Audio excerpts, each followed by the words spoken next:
A Cor da Cultura. Patrocínio Petrobras. Uma parceria CEPIR, MEC, Cidan, Rede Globo, Futura e Fundação Palmares. Conta uma lenda do povo do Congo que um dia o trovão, que era uma grande pantera negra, enraivecido, rugindo muito, de repente descarregou sua fúria numa palmeira e ela se incendiou. Estava assim inventado o fogo. Vou tocar tambor mineiro e na casa do rei de Angola. Nas antigas sociedades africanas, o ferreiro não era visto apenas como um homem que dominava uma técnica. Artífice do ferro era um personagem de alta estirpe, um técnico, artista e mago. Mesmo hoje, em muitas regiões da África Banta, os ferreiros ainda constituem uma categoria à parte, uma verdadeira casta. Eles não apenas monopolizam a tecnologia, como desempenham os papéis de curadores de doenças e oficiantes em cerimônias e rituais. Quando começou o combate ao tráfico negreiro pela Inglaterra, os primeiros acordos assinados entre Portugal e o Reino Unido estabeleciam que, primeiro, só podiam vir escravos de áreas controladas pelos portugueses. O negro chegou ao ferro, à idade do ferro, sem ter que passar pela de bronze como o europeu. Então, quando o europeu chegou lá, ele já conhecia o ferro. Eles já tinham as lanças deles com pontas metálicas. Porque se eles não conhecessem o ferro, como é que poderiam fazer as migrações, passar por dentro das florestas? O português que vinha para o Brasil não controlava a mineração de ferro, mas um grande número de africanos que foram trazidos para o Brasil sabiam perfeitamente como fundir o ferro, como faziam os seus fornos. E o Pandiaca Loja nos mostra isso muito bem, quando diz que os primeiros fornos em Minas Gerais que fundiam ferro trabalhavam ferro nos fornos africanos. Você tem na África numerosos fornos para o ferro. Quais foram os que vieram para o Brasil? Quais foram as regiões para as quais foram determinados fornos e não outros? Esses fornos acabaram. Esse aqui é um antigo forno, um forno de lupa, que era também utilizado na África. Nós fizemos, então, esse levantamento histórico para tentar recuperar a história da metalurgia do Brasil. E nos deparamos com a grande quantidade de materiais que eram produzidos por esses grupos africanos. Aqui é possível verificar nessa imagem que essas manchas escuras, o alinhamento dessas manchas, indica que a pessoa que confeccionou esse material, ela usou o forjamento, né? Além disso, essa pessoa ela tinha um conhecimento de controle de temperatura e também controle da quantidade de elementos químicos adicionados nesse metal. Os negros provenientes do Congo e de Angola eram comprados no Rio de Janeiro nos mercados do Valongo, na atual zona portuária da cidade.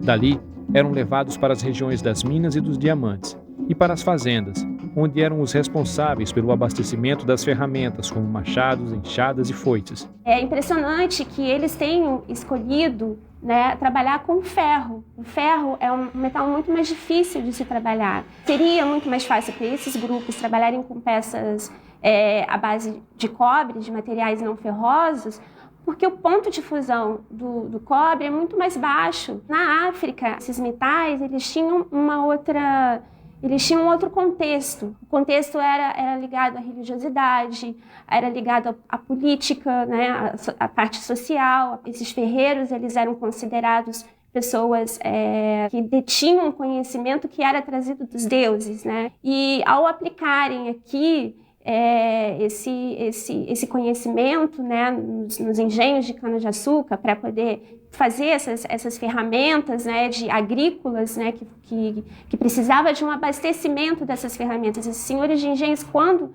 compravam esses escravos, eles compravam esses escravos assim, já sabendo da especialidade desses escravos e sabendo que eles seriam úteis nesses engenhos. Os portugueses estavam interessados em comprar escravos que sabiam trabalhar o ouro. Eram quase escravos de boutique.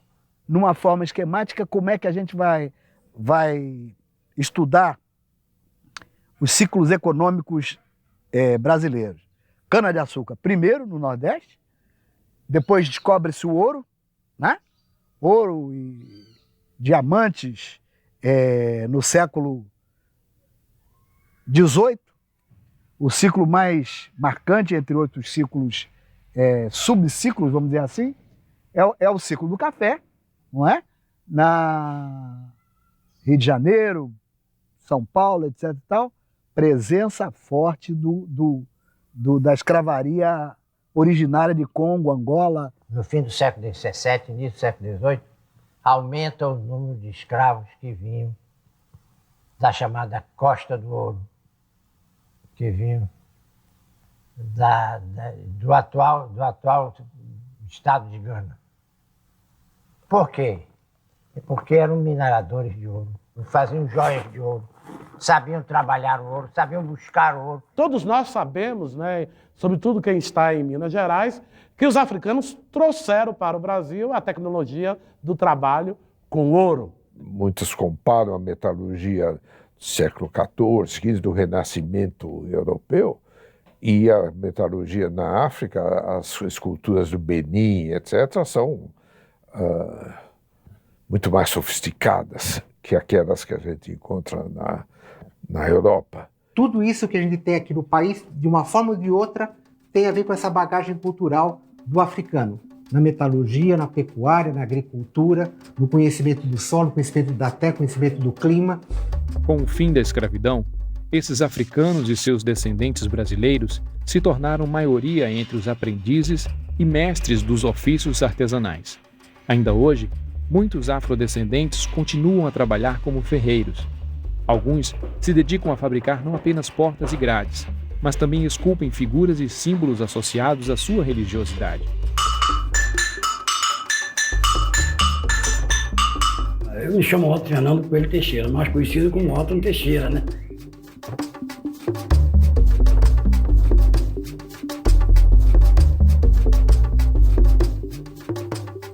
Eu comecei a minha arte há 30 anos atrás, mais ou menos. Eu era soldador e comprei uma máquina de solda para minha casa, para fazer uns biscates e tal.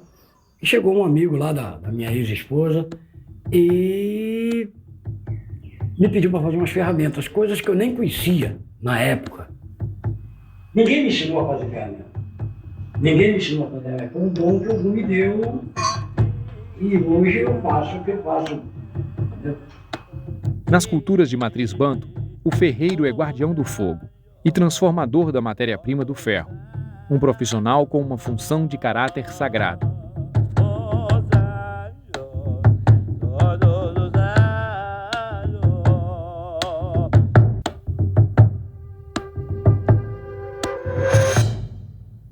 O conhecimento sobre o poder curativo das plantas é um dos muitos saberes que o Brasil recebeu dos africanos escravizados. Chás, remédios e ungüentos aliviavam as dores do corpo e da alma. No conhecimento africano, banhos com ervas serviam para defender, limpar e purificar o corpo. As plantas também podiam ser usadas como descongestionante em inalações e, se queimadas, algumas delas serviam como incenso para trazer bons fluidos. Os africanos e seus descendentes se tornaram os médicos populares nas cidades brasileiras até o século XIX. Eram eles que acalmavam os atormentados, curavam os feridos e tratavam os picados por animais peçonhentos. Durante o século XVIII e o século XIX, a medicina era bem diferente do que é hoje em dia, né? Então existiam diversas práticas de curar, diversos ofícios, né, em que as pessoas se dedicavam a algum tipo específico da arte de curar. Então existia o médico, existia o cirurgião, que era separado do médico, existia o boticário também, e que eram ofícios, né, atividades consideradas, mais bem consideradas pela sociedade, mais valorizadas. E existiam outros ofícios, como os sangradores, os curandeiros e as parteiras, que eram mais desvalorizadas e eram exercidas pelos grupos sociais mais subalternos da sociedade. A minha avó chamava Orminda Benzedeira, daquelas que benziam, faziam uma fila na porta da casa da minha avó. E nessa fila a gente também entrava, porque a gente era benzido por ela. Ela benzia tosse, quebranto, queimadura, tudo quanto é tipo de enfermidade, as pessoas iam lá para que ela benzesse. Com o passar do tempo, eu descobri que ela tinha poder de curar assim até uma queimadura, porque ela falava para as pessoas, nessa ferida não se põe a mão, nessa ferida se cuida assim, ou limpa. Naquela época ela já mostrava assim, então a cura dela ia até além da benzeção. Era até questão de higiene, de cuidados com a ferida. Os africanos escravizados também usavam em suas práticas médicas a sangria, utilizada na época em muitos lugares do mundo e considerada um recurso terapêutico fundamental pela medicina europeia. Quando eles chegavam no Brasil, eles, muitas vezes, os senhores, principalmente no meio urbano, encaminhavam os seus escravos para aprenderem alguma atividade mais especializada. E aí se encaixava a questão do aprendizado da sangria, né, do ofício de sangrador. Eles aprendiam, de uma forma geral, com próprios sangradores mais experientes, né, na prática, na verdade. Né. Eles aprendiam, geralmente no começo do século XIX, eles aprendiam pelo menos por 2 anos, ficavam praticando ao lado de outros sangradores mais experientes, e daí eles podiam requerer uma autorização para atuar de forma oficial, legalizada. E eles iam trabalhar em navios negreiros, às vezes eles eram escravos ou alforriados, iam trabalhar em navios negreiros, prestando assistência, muitas vezes a única assistência que a população escravizada recebia nesses navios. Né? Até hoje, os conhecimentos sobre as ervas são usados no Brasil pelos afrodescendentes. Passados de geração em geração, esses saberes estão presentes principalmente no interior. Benzedeiras e rezadeiras, conhecedoras de ervas e chás, continuam tratando as doenças do corpo e da alma de brasileiros de todas as regiões do país. Dali ainda tem a erva grossa que cura pela amonia. Essa aqui trata de tapete de Oxalá, é banho de descarrego e é chá também. Você nem imagina o quanto da África está aqui hoje em dia, na paisagem geográfica. Você tem assim a espada de São Jorge, não é? Você tem N ervas, a guiné, você tem vários vegetais que estão aqui na casa da gente e que são de outros ambientes e outros espaços que não são daqui. Vieram para cá como? A gente aprendeu desde criança, mas aí ensinando a qualidade do remédio.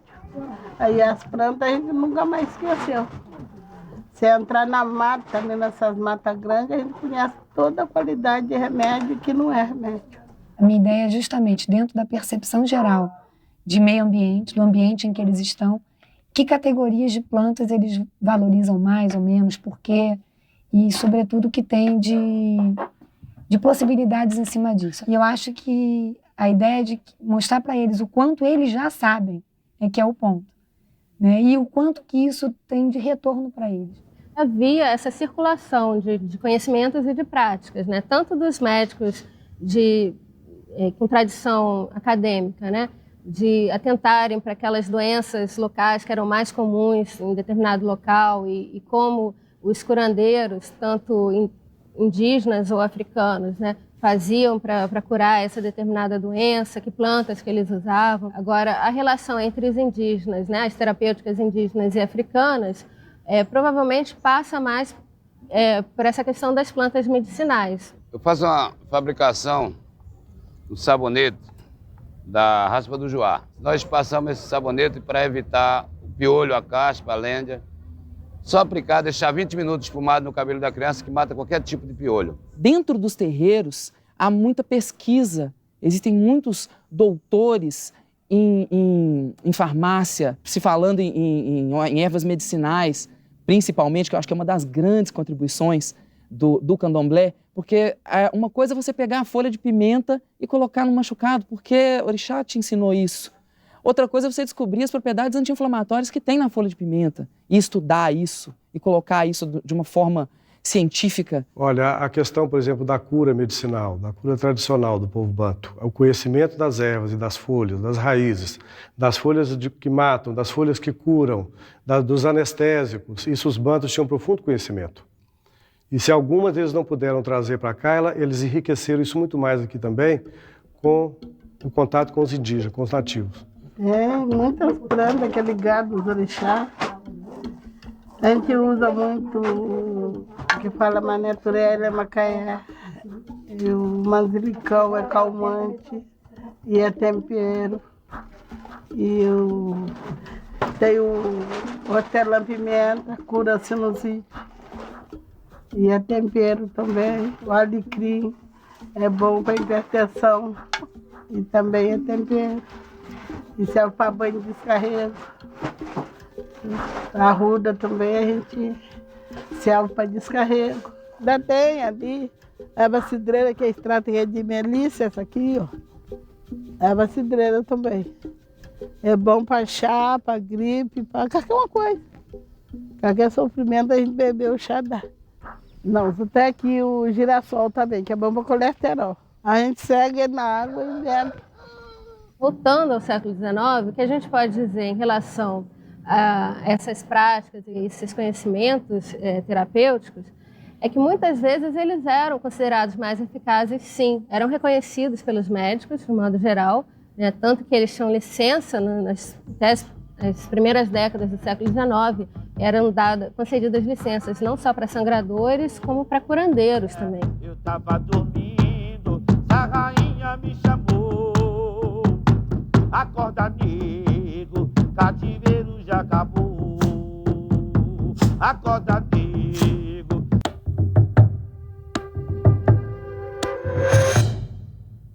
A África, berço da humanidade, também desenvolveu tecnologias fundamentais para a cultura humana. Além da metalurgia, alguns povos bantus praticavam a caça com a utilização de rede, armadilha de laço, arco e flecha, armadilhas cavadas no chão e até um tipo de espingarda. Também praticavam pesca e olaria, faziam trabalhos em folha de palmeira, carpintaria, tecelagem, curtiam peles, fabricavam um tipo de pólvora usando uma cana chamada djere-djere e uma espécie de casca chamada uunga, que se formava sobre as rochas. Praticavam a agricultura e a pecuária. Todas essas atividades e técnicas foram trazidas para o Brasil. É verdade que Portugal criava gado livremente no Ribatejo, mas não em espaços tão amplos como o Brasil. A criação do gado, digamos assim, nômade, o gado que se vai deslocando de uma região para outra de acordo com a riqueza do pasto e com as possibilidades de água, com as chuvas e com as secas, é uma técnica que os africanos controlavam e que eles passaram para os portugueses. Até nisso, o Brasil teve sorte, porque quem construiu o Brasil tinha um solo igual. Então, a tecnologia do plantio, da colheita, das épocas, porque a Europa é totalmente diferente. Sementes, animais. É claro que eles escutaram a forma africana de fazer. Porque os povos africanos é o seguinte, durante a época de chuva, eles praticam a agricultura. Durante a época de seca, eles vão caçar ou pescar. Mas a grande parte, grande maioria, eu diria que era mesmo agricultor. No plano da agricultura tropical, né? Quer dizer, o número de vegetais que foram trazidos da África para o Brasil e foram também levados do Brasil para a África. Você vai ver os mandiocais na África, as plantações de mandioca, e vai ver que na África se faz a mandioca como o índio brasileiro fazia. A casa de farinha do africano é exatamente a casa de farinha que você tem no interior do Brasil. Os povos bantus também já conheciam a tecelagem. Produziam panos de algodão de ótima qualidade que eram exportados para a Europa desde o século XII. Além do algodão, usavam as fibras de uma palmeira chamada ráfia para fabricar um tecido conhecido como pano de palha. E até hoje ainda tem um processo manual de tecelagem muito grande na África, né? Tem um tear de madeira, manual, e que você puxa, até hoje ainda tem aí alguns teares que eu não sei como são. E até hoje na África tem esses bordados dessas roupas que as pessoas mandam para cá, que é uma máquina de madeira. É uma máquina que as pessoas manuseiam com o pé e ela é de madeira, que faz esses bordados. E esses teares havia de dois tipos. Havia o tear das mulheres nas culturas em que era a mulher que era tecelã, e havia os teares dos homens nas culturas onde o homem era o tecelã. E os teares são diferentes, há um tear horizontal e há um tear vertical. O que mais chama a atenção dos cientistas hoje são os conhecimentos matemáticos dos povos bantus. A cultura de matriz banta está repleta de símbolos geométricos. O século XX foi um século de uma longa discussão sobre a importância da abstração geométrica. E essa abstração geométrica, ela existe assim, no mundo africano há muito tempo. Quer dizer, as tradições africanas há muito tempo lidam com esse processo de desconstruir formas geométricas. O que mais chama a atenção dos cientistas, no entanto, é um pequeno pedaço de osso de um macaco babuíno, o osso de Ishango, encontrado no Congo em 1960. Com cerca de 20 mil anos, o osso guardado no Real Instituto Belga de Ciências Naturais pode ser o mais antigo artefato matemático que se conhece. Além de um pedaço de quartzo incrustado numa extremidade, o osso contém traços divididos em 3 colunas. As primeiras culturas rupestres vão aparecer na Europa lá para 30 mil antes do presente. Na África você já tem isso lá para 50 mil antes do presente. Na África, as cavernas de Bombos, tem muita coisa na África do Sul. Você tem os ossos de Ishango, que são o quê? São uma primeira manifestação de registro matemático que nós encontramos nesse mundo. O que estão registrados nesses ossos? Não se sabe bem o que, não se sabe se são as fases da Lua, se é uma coisa ligada à colheita, se representa o ciclo menstrual. Há muitas especulações sobre o que representa essa marcação, que é uma marcação puramente aritmética, sem nenhuma dúvida. Quando a gente mergulha também na história da África, a gente consegue encontrar, mesmo no século XVIII, século XVII, grandes expoentes, inclusive grandes matemáticos africanos que os cursos de matemática não ensinam. Eu fiquei impressionado com construções de mesquitas, particularmente a mesquita de Djenné. A mesquita de Djenné é enorme, comparável em dimensões, maior do que as grandes catedrais europeias, com um desenho, com uma arquitetura monumental, belíssima, com formas geométricas muito bem definidas. Ora, nós todos sabemos que a arquitetura, e a arquitetura europeia, é baseada em conhecimentos matemáticos. A arquitetura é uma das aplicações mais importantes da geometria euclidiana. Eles não conheciam essa matemática. Se eles tinham essa capacidade de construções como essa, que base matemática havia para que eles fizessem isso? E aí eu comecei a despertar para a ideia de que, haveria ali uma matemática própria da cultura africana. Isso começa a me despertar para a busca de uma matemática com raízes locais. E daí surgiu para mim a ideia de teorizar uma coisa que hoje a gente chama etnomatemática.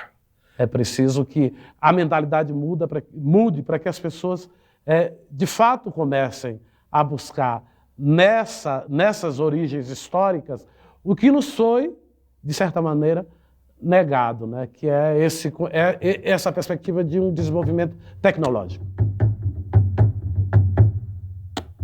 As civilizações africanas têm contribuições que precisam ser compreendidas, estudadas e incorporadas no nosso currículo escolar, numa perspectiva de compreensão também da diversidade, né? Da diversidade humana, da diversidade cultural.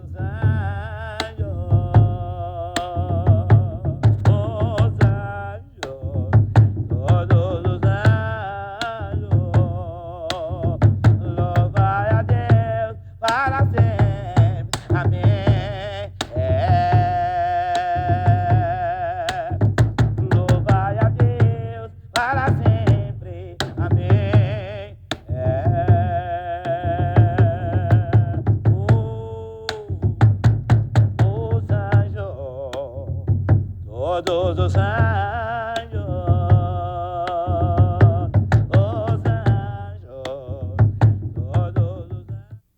A Cor da Cultura. Patrocínio Petrobras. Uma parceria CEPIR, MEC, Cidan, Rede Globo, Futura e Fundação Palmares.